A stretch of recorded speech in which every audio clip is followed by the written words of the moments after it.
Hari ini satu sejarah baru bahwa pemerintah berhasil membangun satu pelabuhan lagi dan dilakukan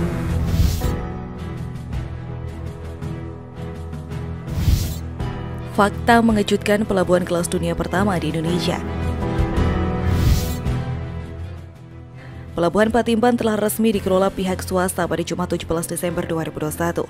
Pelabuhan yang awalnya dikelola Kementerian Perhubungan lewat penugasan kepada Pelindo kini dialihkan ke Konsorsium Indonesia-Jepang. Menteri Perhubungan Budi Karya Sumadi mengatakan kehadiran pihak swasta dalam pengembangan Patimban pelabuhan ini diharapkan mampu meningkatkan kemampuan logistik Indonesia. Selain itu, pihaknya meminta agar pelabuhan ini mampu mengekspor kendaraan hingga ke benua Amerika. Untuk saat ini, Pelabuhan Patimban sudah melakukan ekspor perdana kendaraan ke beberapa negara Asia Tenggara. Mulai dari Malaysia, Singapura, hingga Filipina.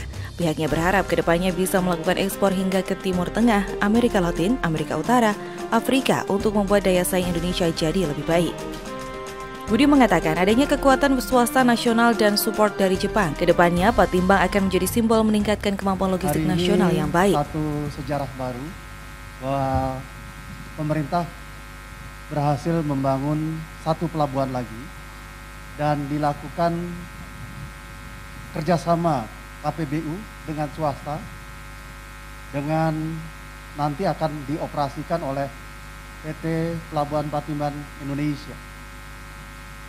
Satu upaya yang secara sistematis kita berusaha untuk meningkatkan daya saing logistik nasional, tetapi kita juga memberikan kesempatan pada swasta untuk melit satu pelabuhan yang besar. Sebagai informasi, PT PPI sendiri adalah badan usaha pelabuhan bentukan PT City Corp Infrastruktur Indonesia, PT Indika Logistik and Support Service, PT U Connectivity Service, dan PT Terminal Peti Kemas Surabaya. Di balik semua itu terdapat fakta menarik terkait soal Pelabuhan Patimban. Berikut ini 3 fakta selengkapnya. Pelabuhan Patimban digunakan untuk ekspor mobil ke Malaysia, Filipina.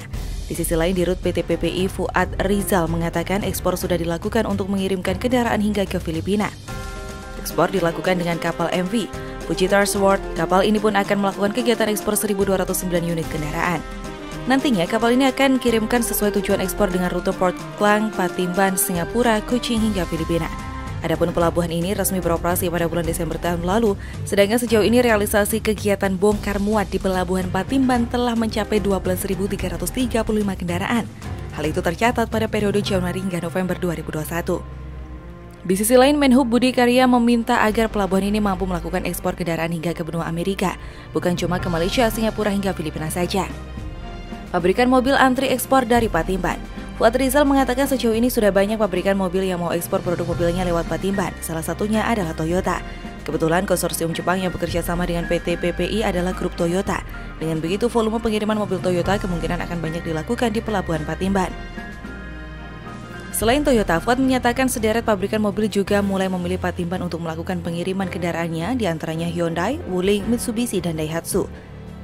Sejauh ini, car terminal di Pelabuhan Patimban sudah memiliki kapasitas 218.000 CBU per tahun. Nantinya, secara ultimate pada 2027, kapasitasnya akan naik menjadi 600.000 CBU per tahun. Patimban lawan pungli. Adapun strategi untuk mencegah praktik pungli, pihak pengelola dan pihak konsorsium Jepang selaku operator Pelabuhan Patimban sudah menggunakan sistem IT yang terintegrasi untuk urusan pendataan barang di pelabuhan. Sebagai contoh, untuk terminal kendaraan saja, teknologi barcode digunakan untuk melakukan pendataan kendaraan yang ada di pelabuhan. Pendataan ini akan dilakukan dengan cara digital, sehingga mengurangi kesempatan pungli oknum yang ada di pelabuhan. Pembangunan Pelabuhan Patimban diharapkan dapat meningkatkan indeks logistik nasional. Pelabuhan tersebut juga dikolaborasikan dengan Pelabuhan Tanjung Priok untuk menjadi hub baru yang memiliki daya saing di kawasan Asia Tenggara. Di sisi lain, proyek Pelabuhan Patimban menjadi indikator komitmen Jepang untuk berpartisipasi dalam pembangunan infrastruktur di Indonesia melalui skema kerjasama pemerintah dan badan usaha.